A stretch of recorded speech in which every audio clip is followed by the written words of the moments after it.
Oh, Too much awesome, yeah. there they go. Here we go. Holy crap. That's another 290. Where are you guys at, Korea? See if I can catch the server. That's awesome. Nice. Well, you're able Global to seems invade to be down. Oh my gosh! How the hell did they get back to me? Oh, I might have accidentally unlaunched some... Do we have Sailor? Hey everyone, welcome to Around the Verse, your weekly look at Star Citizen. I'm Sandy Gardner, VP of Marketing. And I'm Aaron Roberts, the executive producer on Star Citizen. So this is part 2 of our 100th episode special, and we are here at Foundry 42, as you can tell. And so we're going to do some special stuff at the UK studio. We have an office tour by Aaron himself, and also a studio update by a very special guest, not Aaron, and a couple of other very cool videos to show. Yep, and also, before we get onto that, obviously 2.4.1 just came out. So if you guys haven't checked it out yet, please do. Thanks a lot for all the time the community put in to actually helping us with 2.4 and really working out the bugs, but then also with 2.4.1 we spent a lot of time looking at 2.4 and making sure that some of the issues we had in terms of some of the infinite loading screens and some of the other sort of network issues have been ironed out. So it should be a much better experience now in 2.4.1. It's a mouthful. So 2.4.1, and moving on from there into 2.5, can you tell us a little bit about what's in 2.5? Yeah, so on a general basis, we'll probably get into a little more detail with some of the segments you'll see.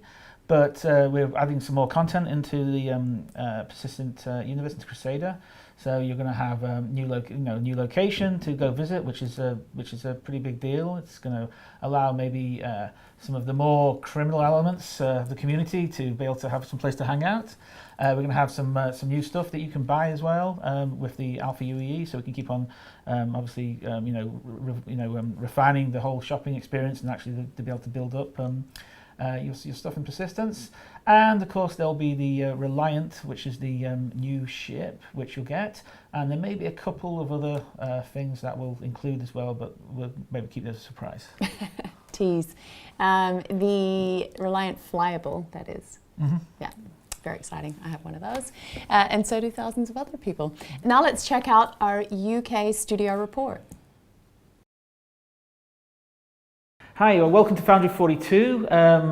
The offices in Winslow, United Kingdom. So what I want to do here is show you basically the tour of the building. We're on 3 floors, and at the moment there's 170 at this moment, and there'll be about 184 in the next few months. So as you can see, it's a large operation. So what I want to do is take you around different departments and introduce you to 1 or 2 people. I won't introduce you to everybody like Chris did, because there's too many to do that. We'll be here forever, but I will introduce you to 1 or 2 people, and we'll see what they're up to. So if you come this way, basically I'll let us in the door here. We're on the ground floor. Here we go. As you can see, drinks have arrived to keep everybody hydrated here. So there's going on stuff like that. But here we have, if you have to do a bit of a pan around the office, you can see down this way we have the audio team. Through here in these doors, we'll go there a bit later. Stuff like that. We have the animation team, programming, and then also down through here we have tech design, UI, and also some of our production staff here. But I'll just wander around. So if we start down here, we'll wander down to the audio team and stuff like that down through here. And here we have Lee Banyard, our audio director. Basically, pretty much all the audio guys at CIG are actually in this office, apart from one of our guys who works out of the Austin office. We have the animation team, and we have Ushdin, who's our animation lead. Animation we have split between a bunch of the offices, so we have animators in Austin, and we also have animators in Frankfurt and animators in here. There's a little free place we have in the animation team and so forth and things. And then over here we have programmers. I'll introduce you to Jens, who loves being on camera. And so Jens is basically the lead FPS programmer. We have over here, we have some more of the programming guys here. And we've got Rob, who's, what you're working on, Rob? He's our lead gameplay programmer. 2.5 bugs. Yeah, Rob does a lot of bug ships, fixing. more So. spawning, more issues with trying to. We have our small but awesome network team here, and we have tech design. So these are guys who put together all the work on the ships. So when the artists make the ships, these are the guys who then actually make them fly, work on all the sort of stats for them and all that kind of stuff and things, as well as a lot of different areas and stuff for creating on that kind of stuff. And here we have our lead tech designer, John. Hi. How you doing? Not too bad. If we go around here quickly, we have the UI guys, and you guys know Zane. Zane's now was in LA, but it's in the UK with us, and basically they're working on a bunch of the UI stuff, doing some reworking on a bunch of the on the cockpit stuff, and there'll be some other stuff I think Zane's going to show later as well, so you can see that kind of stuff as well. Should be good, or he may have already shown already, depending where it hits in the segment. So things, and in the corner there's Bone, who's our lead UI program as well. He does stuff. Working away and that kind of stuff here. So the UI, we focused the UI department in the UK to get everything together before it was split a bit, but now it's actually great having everyone together because it really helps move things along. And then, so our production guys, here these three producers led by Ricky on the PU side, and we have basically, we're all working on the PU stuff, so when you see 2.4, 2.5, 2.6, 2.7, these are all the guys, and Ali, who's sneaking off, is basically our technical, our graphics, director of graphics programming, who should be upstairs, but he's down here talking to people, but we may see him later if he pops up in a sec. So, thanks. So that's basically the ground floor. Okay, so we're on the first floor, and here I'll just quickly show we've got like our QA team here, which is the first line of defense when coming to go and fix all the bugs and so forth and things like that. So Phil over there and stuff. Basically we go here, and then of course then we're very lucky to have the community. You guys help support us, so once we go through here and we feel like we've got enough of the when we feel like we've got enough of the bugs and stuff fixed, then we go out and then the community gets involved to really refine it for us and so forth. But these guys are, when new builds come out, whether it's on a stream like 2.4 or it's the game dev stream or it's just basically testing different little levels, and these guys all get involved in that kind of stuff and things. So this is this area here. We're sort of building out this area a bit here. This is just an area we've just taken over, so we're basically going to be remodeling this probably in a few months' time and so forth. So then the next section here is we have our dedicated customer support and customer service team here. So when you guys are filling out tickets and so forth, these are the guys who are doing all the work for you and you're talking to. So give a wave, guys. Like that. Hiya. Cool. And through here we have our character and animation tech and art tech teams here, and also production, who are around the corner, but they don't seem to be here at the moment and so forth. But you can see the guys are modelling. You can have a look at some of the stuff they're working on here, different screens and stuff, the characters and stuff, and then Vin on the other sides, technically putting together faces so they move and all that kind of stuff and so forth and things.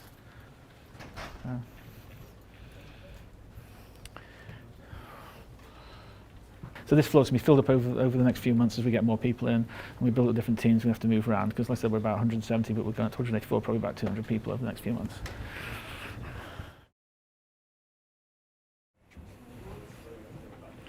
So this floor has the majority of the art department plus the design, and then some and supporting production here. So if we start down this way, we'll go down and see if I can find some of the design guys to talk to, and actually the graphics programmers are here as well. So here we have Phil Mellor, who I know you've seen before, who's our lead designer on Squadron 42. So what are you playing at the moment? Nothing. Well, this PCAP stuff. Mm-hmm. Just sort that out. It's been going well. What was it today? It was Krugeri bridge issues today, but we're sorting that out. So Cool. should be good. Awesome. Good stuff. And over there we have Mike, who's our lead level designer on Squadron 42.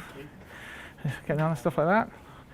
And then the rest of the design team here, we have Luke in the corner, who is basically the lead live designer. So when you're looking at all the stuff we're doing on the Persistent Universe, he's the guy and his team here who are basically putting together a bunch of the map, the Crusader map, and all the arena command stuff and things like that as well. And the rest of the design team here working on, basically we work on both Squadron 42 and also some of the persistent universe elements here. Through here, and then we've got the graphics team here. These are the graphics programmers, and Ali you sort of saw downstairs, he's still downstairs by the looks of it. These are the graphics guys doing the stuff. And then we have the ship team. And I'll wander over quickly to Nate, who's the ship art director, just to say hello quickly. Hey Nate. So just putting you on camera quickly just to say hello. So basically this is Nate, so this is the big ship team. So in the UK it's the largest team in terms of creating ships here. There's how many ship artists do we have now? 21 now. 21. So basically working on these huge ships. It just takes a lot of people to work on the big capital ships and so forth. But they're applying for also the Squadron 42 ships, as well as some of the persistent universe stuff and things. And I think Nate also will be showing you some cool stuff as well. Coming up as well. So that'll be cool. And I'll move on quickly just to give stuff. So it's Nate, and then if we can see there's people working on things here. We have over here Mike Snowden, who is our lead VFX artist. So he basically is the guy who's creating all the explosions with his team. There's also some of the other team are in Frankfurt, right? And it's just here in Frankfurt to the effects and stuff. So we're working on different things. So when you see the lasers, the explosions, stuff, these guys put it together from everything we're doing and things like that. Coming up with new and fancy stuff. Don't know if there's anything cool to show. Explosions and thrusters. Just working on a couple of thruster effects for Paul at the moment. And this is the new death mask explosion effect that we're working on. This is using all the new optics flares and blooms and stuff that we've had recently from the graphics guys, so just kind of refactoring a lot of our existing effects. Cool. To make use of the cool new tech. So hopefully you'll start seeing that stuff going into the build soon. And then if we go through here again, we have guys, and then we move into environment. We have production staff here. So we have Tom there, who's basically our senior producer here, who kind of runs production in the office. Zoe there is basically Squadron 42. She's basically at the moment running Squadron 42. Luke is basically he's the guy who runs ships and environments on the production side, with some help from Ben, who's not here at the moment by the looks of things. He's out and about and stuff. And then as we go through here, it's the environment team and props team. And then come over here, Ian. Hi. Say hello to Ian. So he's our environment art director. So he's running the environment pipeline, stuff like that. So basically putting together concepts for the different stuff, and also and he's also basically once again doing the environments for Squadron and the persistent universe, and then working with, obviously there's a team here. How many environment artists in the UK now? About 16 now in the UK. 16 UK, and then we're working with another, how many in Behaviour? There's 12 with our outsource partners. And in Frankfurt there's about 2 or 3 now, is that right? One. Is it just one? Okay. Just one. We'll probably have some more soon in Frankfurt, Sure. stuff like that and things. So Ian has to coordinate with a bunch of officers around the world, just as Nathan does. So we run sort of pipeline teams, and then they basically they basically coordinate all the ships, they coordinate all the environments, just like all the audio. This runs the same way and so forth. And then we have production teams who work on each pipeline, but also production teams who work on each project as well. And then through here is just the environment guys, and then we have concept. So these guys are basically the guys who come up with a bunch of the concepts and stuff. We have an internal team of, I think it's is it 5 or 6 internal concept guys now, or there will be 6 I think, so moving forward. So starting in the next few days and stuff, so they're working on a lot of different things there. So as you can see, there's everyone's looking forward to the Dragonfly. So. Yeah, it's in progress. With the 3D vehicle team.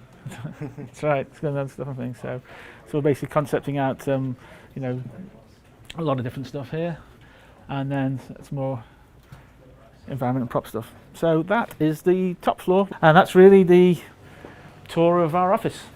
So thanks a lot, and I hope you enjoyed the tour. And if basically this is where we'll be providing going forward a bunch of material and stuff, and also hopefully going forward on the video side we plan to just keep on showing a bunch of stuff we're doing here, so you guys get to see a bunch of stuff coming out of this office.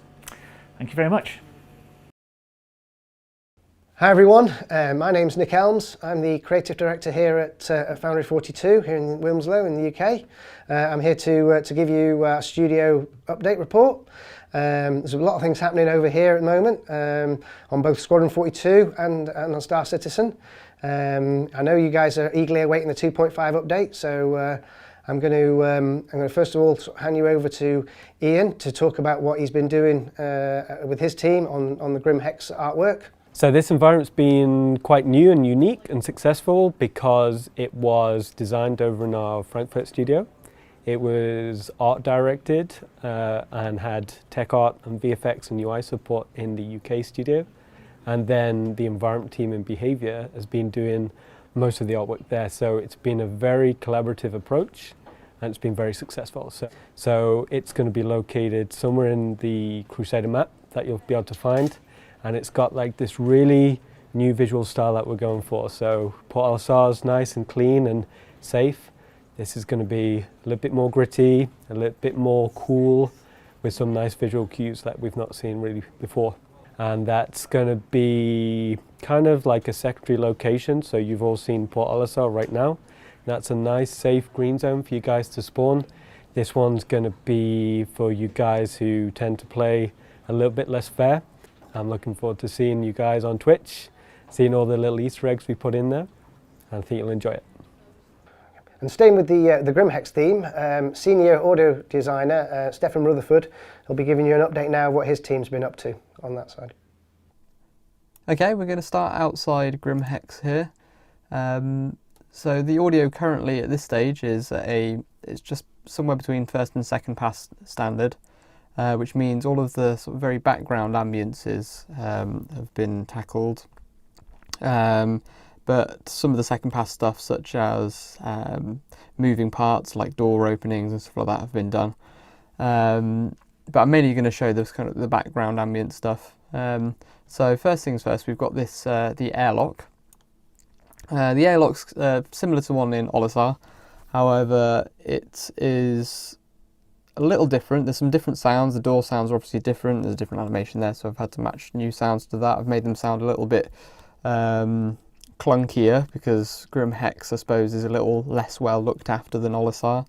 And also, every sort of 1 in 3 or 4 times that you go through the airlock, you get this kind of rumbling and shaking, and some alarms go off, and it kind of gives you a false sense of insecurity that it's all going to go wrong. And then just as everything builds up, all the juddering comes to a sort of peak and the alarms are going off, that all resolves, and then the sort of airlock finish sound comes on. So there's no particular gameplay ramifications to that. It's just a fun thing that I put in just to make it feel that little bit more rickety every now and again. So yeah, as we go through into here, one thing to note is that the ambiences are done a little differently than we've tended towards in the past, in that they're all placed in 3D space around the environment. So I've got the audio debug on, so these little text things, you can see where sounds are. What you'll find is as you go around the environment, the kind of tonal character of the space changes, you know, every step you take. So the idea that I had in my head was I didn't want to ever have any very static 2D ambiences or that are just on boxes and areas. The idea was more that you should be rewarded for taking each step in some kind of tonal change in your environment. So, you know, the first example of this is we've got a sort of more basic ambience, which is sort of placed up in the middle there. But then if I go into the corner, it gets rumblier. So we get sort of a darker sound in the corners as we move through. And again, the sounds change. Sounds a little different up here. And this is all with, you know, 3D audio trigger spots, they're called, placed in the environment with a volume fall off over distance so that it sounds very natural. And you can come through here, it's one of the exits. You'll find if you come over here, you can hear some wind coming gently from this grating and some sort of subtle metal contracting. and the environment's full of details like that, and the rumbly corners. And then we follow it through. We've got the lift here. I won't actually bother using the lift because I haven't made the sounds for it yet. So now we come out into somewhere. Here we go. We're in the main area now. I took a lot of inspiration from things like Blade Runner. I really like the kind of busy sound of the cities in that film, and I've kind of tried to make it sound a little bit like a sort of a sci-fi pirate bazaar, I guess, in this main area, at least anyway. And again, it's all different sounds as you move through. We've got ourselves a little corridor down here. The tonal character changes again. Hopefully, like I was saying, we'll just keep things interesting. There's some of the hab modules over there which we can go and have a look at. I'll show you those today. Some more ambiances. And then you can come through into this, what we call the chasm.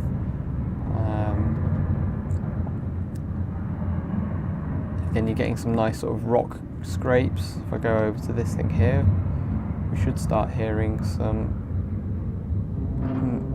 Yeah, there we go. You can hear that creaking there coming from this thing here, which happens randomly. And also we've got randomly triggering just in this sort of chasm, all these rock scrapes and grumbles and stuff, very reverberant throughout the space. I created some custom reverbs for this space using impulse responses that we'd recorded. This is another airlock going out towards the EVA area. Again, I recorded all these sounds myself. Well, apart from there's some stuff on the left there which isn't my recording, but most of the sort of general metallic grumbles I recorded a little while back when we were at one of the Foley studios actually.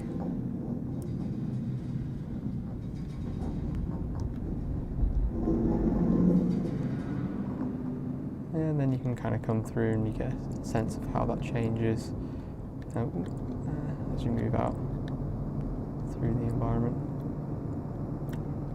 So yeah, that's pretty much the sum of what I've been working on in GrimHex at the moment.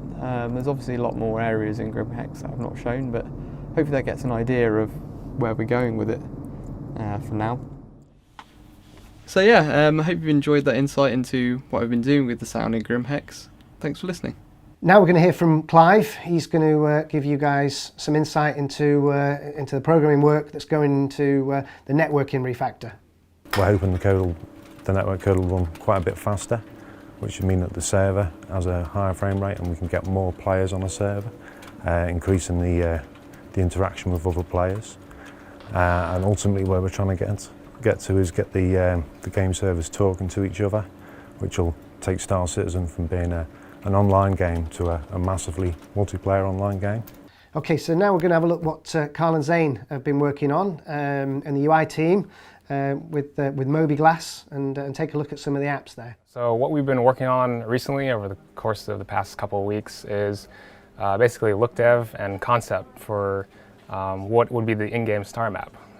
Basically seeing how it looks in different scenarios, such as on a capital ship station, on your 3D radar in a smaller ship, or on your mobiGlas, and basically concepting functionality that we can tie into the star map, such as routing, route planning, in the different views. Kind of basically taking what we have on the website now and just kind of translating that into an in-game look and a diegetic look. So part of this also includes doing look dev for an overhauled mobiGlas. We feel that the mobiGlas UI feels very flat, and you're not very connected to the game world when you're using it. So we redesigned it to basically make it feel more diegetic. And we've done this with the homepage and the star map. Basically, I collaborate with Carl Jones, who's our lead systems designer here at Foundry. What he does is he comes up with a core functionality and sort of the navigation hierarchy of each of our UIs and puts them into a wireframe. So we iterate on this wireframe, we look at the user experience.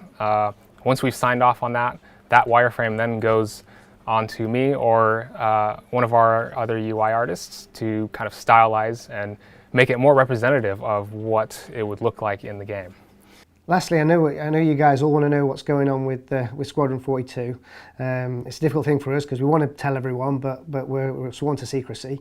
What we can do though is show you what Nate's been working on, or he'll show you what he's been working on shipshape, and I'm sure it's going to blow your socks off. The Bengal carrier is looking just absolutely fantastic, and people here are so excited about the way it's coming along.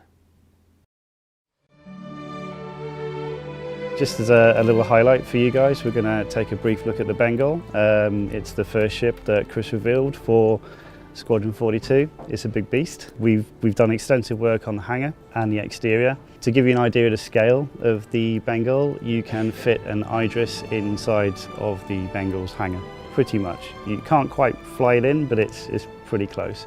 So it's a huge undertaking. It requires a lot of investigation into different lighting techniques, different construction techniques, different meshing techniques. Essentially, it's just one big bowl of soup that we need to work out how we're going to first of all fit it in memory, make it render and make it fly. So it's never been done before in any game, and that's the challenge that we're approaching here. So in total in the Bengal, and this isn't just the hangar, we've got a total of 7 artists working on the Bengal at the moment. They kicked off about, beginning of the year. Before that, we were kind of R&Ding how we're going to approach it efficiently. We've got Jay, who's been heading up the hangar process for us. We've got Ian, who's been working with Jay, and we've got Robin as well, who's looking at the bridge. And then we go to exterior work, which is another challenge in itself. So we've got Phil, our senior artist, working up. He's just come off the Starfarer, so to give you an idea of the quality that we're going to be pushing there. And when you approach making kind of ships over a kilometre in scale, the construction technique in 3D completely changes. We can model everything up to a certain extent, but then you have to start relying on kind of clever shader techniques to get that sense of scale on massive volumes and make the overall aesthetic of the ship work with those construction techniques. And as you can see from this kind of brief preview of the exterior, it's come along really well. All the guys are up for the challenge. When we started on it, it was just a lot of scratching heads, a lot of, oh my God, what are we going to do? I mean, the exterior alone has like 90 turrets and missile launchers, something along that off the top of my head. There's huge turrets. One of the turrets on the exterior is the size, it's slightly smaller than Idris, basically. You put a Gladius next to it, it just dwarfs it with this cannon. It's brilliant. But then we've got all the other kind of components on the exterior, which add up to a significant amount of data to push around at one time. So you have to be very kind of careful how you construct that. When you start to see other ships within the environment and characters walking around in that environment, you get a full sense of scale. As I mentioned, it's massive. This comes with its own set of challenges for kind of how much kind of geometry we can render. In this case, the scale of probably 3 or 4 battlefield maps and floating it around and everything's functional. And you can warp it around in space. That's never been done before. We're up for the challenge. We're doing it. It is a challenge. Nothing in life is easy in this industry, but I'm fairly confident we're about sort of 70% of the way there now. Once all that kind of underlying tech comes on board, it will work. As you can see, it's looking beautiful. So, yep, that's the challenge that we've got for the next, should we say, 3 months. I'd estimate it'll be done. Yeah.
Hey there, Tyler Whitkin, Community Manager in the Austin, Texas studio, here to bring you this week's MVP.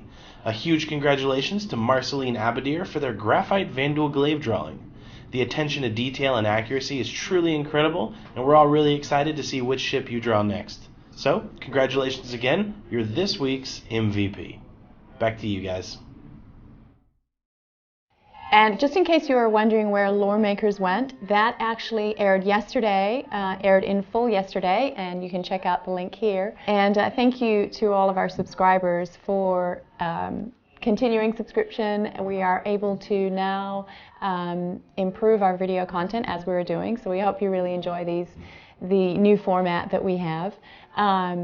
And so we've got I just brought a couple of cameras up to our UK studio, which I'm going to leave here because we got some new cameras in LA. And also Austin and Frankfurt, we are starting to get more video content there.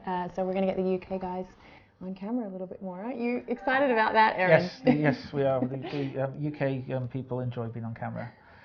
But no, absolutely, it's fantastic. So we're actually going to basically be able to bring a lot of new content from the UK office. There's coming on about 170, there'll be 184 in about a month's time here, and there's a lot of the pipelines are from the UK office, so it will mean that actually we should be able to provide a huge amount of insight into a lot of the work going on in Star Citizen and Squadron 42. Yeah, I'm actually very excited to see this episode myself because Aaron told me some cool stuff that's going to be in this show.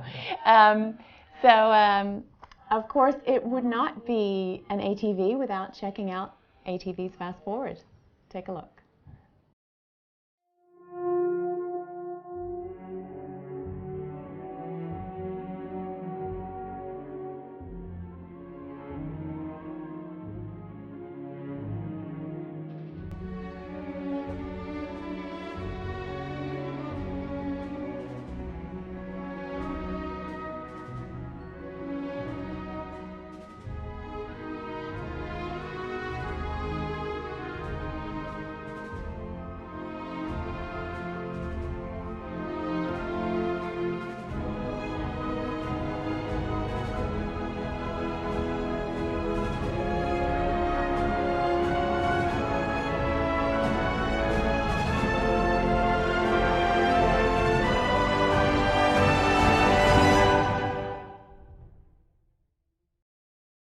For our subscribers, the free monthly ship to fly is the Sabre, so please, check it out and give it a test drive and tell us what you think. Also, please tune in to Reverse the Verse, which will be 11 a.m. Pacific on Twitch, where the LA community team will take you through and talk about some of the stuff that you saw in the show today. And as a little aside, I hear on the grapevine that Dan Giesling, one of our avid Star Citizen supporters, has had a baby. Not him personally, but his wife Chelsea. So congratulations. Yeah, I hear his name's Desmond. He's had a little boy. So that is very, very cool. Shout out to you. And finally, as always, thank you to all of our subscribers for making this show possible. We will see you next week on Around the Verse for part 3.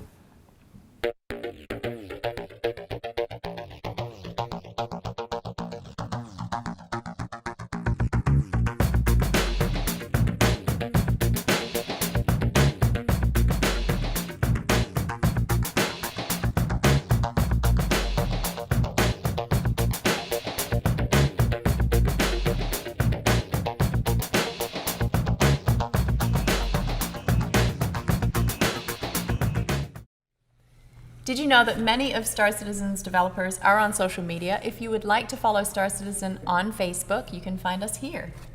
Or on Twitter, here. And even Instagram, here. And for a full list of developers' personal accounts they're willing to share with the community, check out this link. You can find out what I bought at Amazon this week. Star Wars stuff. It was probably Star Wars stuff.